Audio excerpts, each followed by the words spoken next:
Well, that is 3 straight losses for the Toronto Raptors as they fall 110-104 to the Philadelphia 76ers. And the scoreboard really doesn't suggest how much the Raptors did not play a very good basketball game. But the 76ers got lazy and really just played an awful, I mean probably one of the worst I've seen last 4 minutes of a basketball game.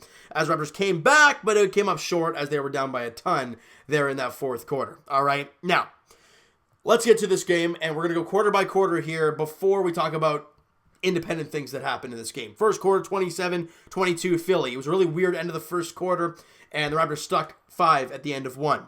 Second quarter, 30-20 in favor of Philly. Raptors, again, defensively allowed 30. He got 57 points in that first, 57 points in that first half, whereas they only scored 42. You just can't do that. Being stuck 15 at the half, it's difficult, especially on the road against a really good home team in the Philadelphia 76ers. You can't. You cannot put yourselves in a huge hole like that. And they did. In the third quarter, you're looking to crawl back in it and make it a game of it. At one point, they get it to single digits, and we're like, wow, this game's right back in it. But no, Philly counter punches, and they really make the Raptors pay as they win that third quarter, 29-26, and Raptors trail by 18 at the end of 3 quarters of play. The reason I put emphasis on 18 is because in that fourth quarter, it was kind of the same back and forth to about the 5-minute mark, where the Raptors are like, you know what, enough of this. And it took them that long to figure it out, I guess. But they grinded defensively. They played full court press. They really did a really good job in the dying minutes trying to get turnovers, and they successfully happened quite a few times because Philly was playing really damn sloppy. And the Raptors win the fourth quarter, 36-24. They win the fourth quarter by 12. The problem was you didn't play well in the first 3. You were down 18. You lose by 6. 110-104. All right. Now, I give this team a lot of credit for fighting back in this game and making it a game of it, but they didn't shoot the ball very well. And that's been kind of the narrative over the last 3 games in this losing streak the Raptors have been on now. They haven't shot the ball well enough from 3 and from the field. It's just been a rough time all around for the Raptors when it comes to shooting efficiently from the field. And people are going to blame Lowry. The instant thing is Lowry was back 3 games ago and they've lost all 3. He's the problem. I mean, people love to point fingers. It's funny. Raptor fans' timeline of Kyle Lowry, they love him. Wow, he's doing great with DeRozan. Oh, he stinks in the playoffs. Boo, he sucks. Trade him. Get rid of him. Then he has a great season. Wow, Lowry's great. Bang. Has a slump, injury, whatever. Get rid of him. You trade him. He looks terrible. All right? And then the next season, I don't know what, Kawhi coming in, they're going to clash. It's going to be a terrible thing. Boom, you win a championship. Everyone's like, wow, Lowry finally got it. Good for him. We love Kyle Lowry. And now people lose 3 straight games. People like, trade Kyle Lowry. Really? Media? Sports fans? Let's just relax a little bit here, okay? Just because Kyle Lowry gets inserted into this lineup, does that mean that this team is instantly terrible? No. They've played 3 really good basketball teams. They have shot the ball terribly in all 3 games. Yet they've been sent 1 to overtime. They lost to Houston by, I don't know what was the final score, by 10. But at one point, it was really, really close. It was like a 2-possession game, and they were right in it. Once again, they didn't shoot very good there. And then tonight, they were down a lot. They weren't defending well. They weren't shooting the ball well. But they grinded back and only lost by 6 on the road to the perfect. What are they now? 12-0 or Philly at home or something like that? Yeah, 12-0 Philadelphia 76ers at home. So anybody getting on Lowry, anybody getting on this team, just relax a little bit. This team will make their shots because they haven't shot well for 3 games in a row. Everyone's pooping their pants and going crazy. Yeah, the Raptors against teams over 500 and in a playoff spot are not very good right now. And I get that. You got to also realize that this team lost Kawhi Leonard and Danny Green in the offseason. I know, excuses. You lost arguably the best player in the league, and you're expecting everyone to step up and be that much better. Against bad teams, you're going to get a lot more wide open looks. You're going to get a lot more uncontested shots. Your defense isn't going to have to work as hard against these down and out teams, like a team like Chicago we're playing tomorrow. So it's going to be an interesting season. Do I expect this team to go all the way and win a championship? I don't know about that. I think these 3 games are really starting to have my eyes open about it because I'm looking at a guy like Pascal Siakam, and people are going to love Pascal, and I love me some spicy P. I get that. But Pascal Siakam has not looked good lately. And I'm talking the last 4 or 5 games, Pascal has really struggled shooting the basketball. He has not looked good. He's been blown by a lot on defense. I don't really know what's going on with Pascal. No, it's a little slump. He'll come out of it. Once again, you don't have Pascal Siakam playing at the top of his game, and you're only losing by those scores that I talked about. Pascal had 16.7 boards, a couple assists today, but he shot 7 of 18 and 0 of 4 from 3 for only 38%. You look at his last 5 games, only one game did he shoot over 50%, and heck, pretty much the entire team did against Utah. The other games, when you needed your guys to be the best they can be, they weren't. Siakam shot 38% today, 40% against Houston, 35% against Miami. Then in Orlando, which the team found a way to win, he only shot 18%. So, he hasn't been the guy lately. He has not been the spicy pea that we've all known and loved. Now, you also got to mention that, Fred VanVleet did not play much of this game, and he left the game early in it with a knee contusion. That's never a good sound. Wow, that grammar was awful. But you guys know what I'm getting at there. The sound of that injury is not very good. That was a little bit better.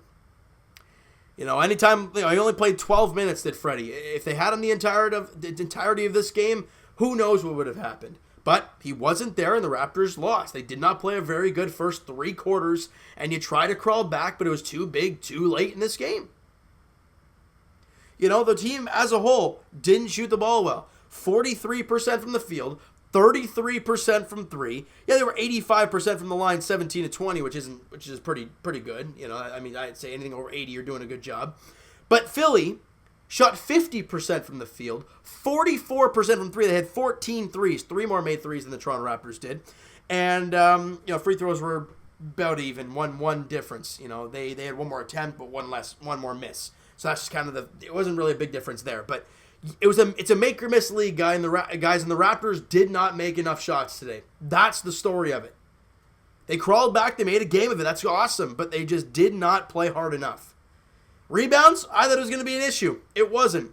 43-40 in favor of Toronto in the rebounding category. The Raptors actually took 8 more shots than Philly, but that there goes. You just add to that thing of they just did not shoot the ball well enough. They had 8 more attempts.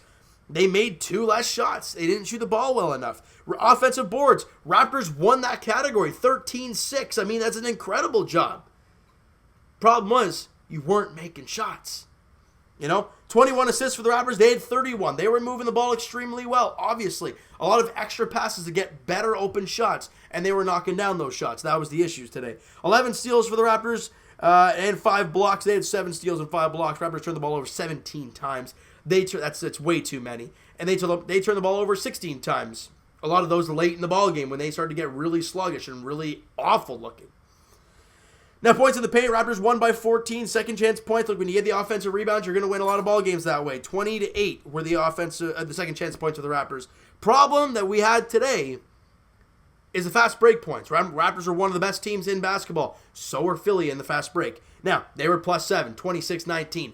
That's not good enough.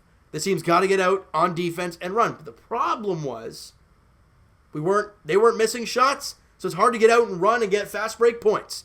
The Raptors weren't making shots. They were getting fast break opportunities. It's a make or miss league that just kind of it all copes with one. You know what I mean, guys? When it comes to your offensive rebounds, that should go to more shots made. It didn't today. More field goals leads to more points, which leads to more points in the paint, which leads to more second chance points, fast break points. It all coincides with with field goals made and 3-point shots made. And the Raptors just did not do that well enough today. You got to give Philly credit. They made all their shots. Tobias Harris was great, shot 10 of 22, made 4 threes. Thibault, their youngin', he was great. He had 20 points. He made 5 threes. He was 5 of 8. He made his wide open shots. Marc Gasol did a great job on Joel Embiid. Only allowed Joel to hit 10 points. Only had 8 rebounds and 6 assists on 3 of 7 shooting. Joel Embiid averages 22.6 and almost 13 rebounds a game. And the Raptors hold him to 10, 8, and 6 on 3 of 7 shooting. That's great. They did an amazing job defending him as they usually do. The problem was the other guys killed you. Kind of like the James Harden, Russell Westbrook thing. They focused so hard on the other guys, or on those main guys, the other ones killed you. And that's what happened today. Horford at 11, Tobias Harris at 26, Ben Simmons had an almost triple-double, 16, 11, and 9. Thibault had 20. James Ennis had 11.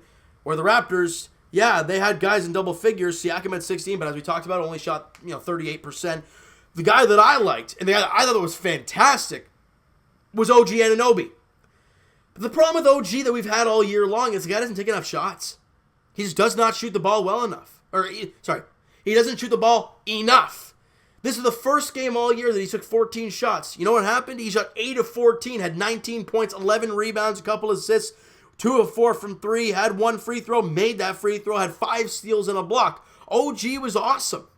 He was incredible, was OG Anunoby. The problem was, the other guys didn't really do too much. All right, Marc Gasol, speaking of not doing too much. Yeah, defensively against Embiid, he did a great job, but you need him to make some shots. He's got to make some sort of shots.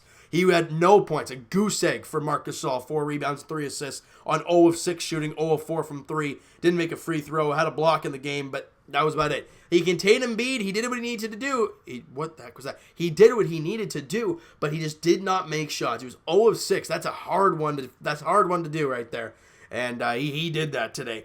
Lowry, we're not going to get into Kyle Lowry again. 26 points, 6 rebounds, 5 assists, 7 of 14 shooting, 8 of 9 from the free throw line, 4 of 8 from 3, 2 steals in the game. Lowry was awesome. Sorry, anybody wants to talk bad about Kyle Lowry, you guys can go ahead, but I'm not listening because the guy gave everything he had today. Down by, 8 or 9 with under a minute to play. You see that? I mean, he got an elbow in the face from Ben Simmons going for a loose ball, going for that, that pass, the inbound pass. He ended up getting the foul and getting the free throws, but he dove into an elbow for it. This team he plays hard. He plays everything. He did everything he could. The other guys just didn't step up for them. That was the story of the game, not Kyle Lowry. Fred VanVleet, as we know, he left the game, only had the 2 points, 1 rebound, a couple assists in those 12 minutes, and we're just hoping it's not too serious, but I don't know what to expect. We're just going to have to wait and hear kind of what happens, what the update is on Fred VanVleet. Serge Ibaka, 12 points, 7 boards, 3 assists. Not a bad line, but he shot 5 of 15, did Serge, and that's just not good enough. 2 of 5 from 3. So inside the stripe, inside the 3-point line, he wasn't very good. And that just can't happen. When you take 15 shots, you better be feeling it. And I don't think Serge was feeling it well enough today. Shot 5 of 15. That's ugly. Norm Powell, 8 points. And the bench guys didn't shoot the ball terribly. We'll get to what kind of went wrong for them in a sense here. Norm Powell played 23 minutes, had 8 points, 2 boards on 3 of 8 shooting, 1 of 1 from the line, 1 of 4 from 3, had a couple steals in the game. I mean, it's not a bad thing for Powell, but I don't think he did what we've been used to seeing lately from Norman Powell. Terrence Davis, 6 points, 3 boards, 3 assists on 3 of 5 shooting in 17 minutes, and he had a steal in the ball game, did TD2, and Rondé Hollis-Jefferson in 16 minutes, 12 points, couple boards, and an assist on 4 of 6 shooting, 3 of 3 from the line, had 1 of 2 from 3, 1 steal, 1 block, great job. And the problem was Powell was minus 12, Terrence Davis at minus 8, and Rondé minus 16. When they were on the floor, I know you don't want to look into plus minuses too much, but when they're a big number jumping out at me like that, I got to mention it. And they had a tough night on the defensive side of the basketball today. And that's okay. Young players, new guys, they'll find ways to gel at some point. Now, I'm just hoping it's sooner rather than later, obviously. And Chris Boucher, I think I can speak for everybody when I say that I want to see more of him. Not only does he bring energy, he can shoot the 3, and he can work. The guy works hard every single play.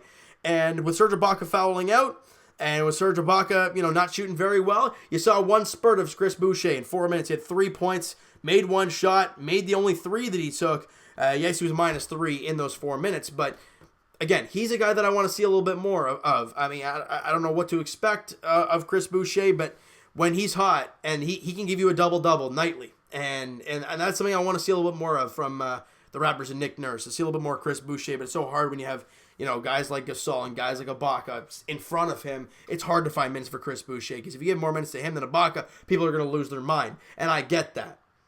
All right, so the next game for the Raptors, and it's a much more winnable basketball game, and I think you can all agree this is a must-win. We're not talking, it's a game that they should win or that it would be nice to win. No. This team needs to get out of this 3-game slump. They got to get their shooting shoes back on, and they got to make shots. You know why? Well, for one reason, they're playing the Chicago Bulls in Chicago, the 8-15 Chicago Bulls. I don't care if they're at home. They're 8-15. Another reason is the next game after that is on Wednesday as you welcome back Kawhi Leonard. 7 o'clock tip-off there.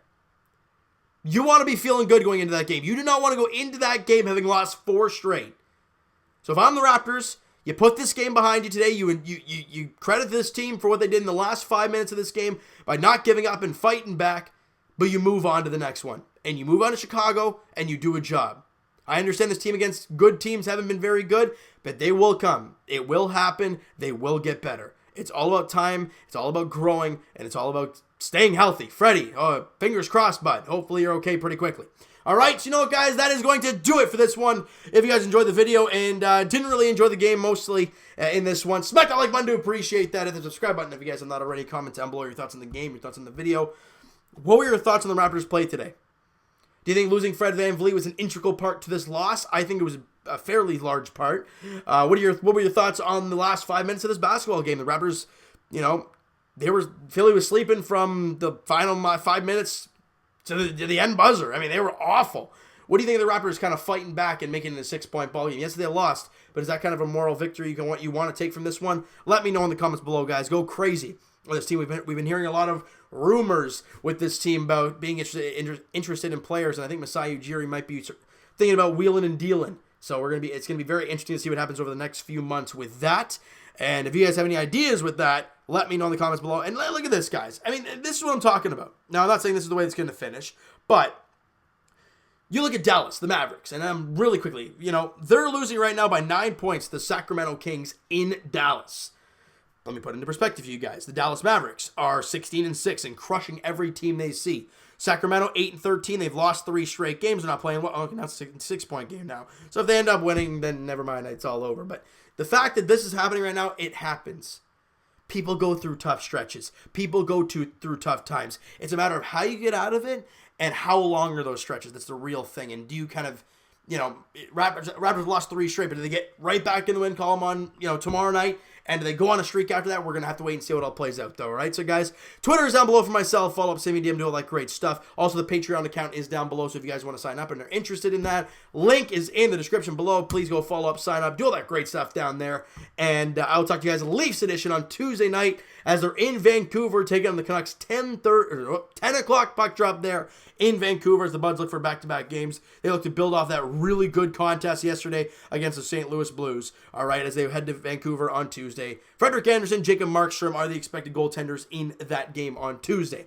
As for the Raptors, as we talked about, their next game is tomorrow night, 8 p.m. tip-off, as the Raps head to Chicago to take on the Bulls. All right, a much-needed win, and a much-needed win, and a team you pretty damn sure they better beat them. 8-15 Bulls. I think they're 15-7 Toronto Raptors on the season. So we're going to have to see how this all plays out, though, guys, tomorrow. Thank you guys so much for listening and watching. Hope you guys enjoyed this video. Talk to you guys then.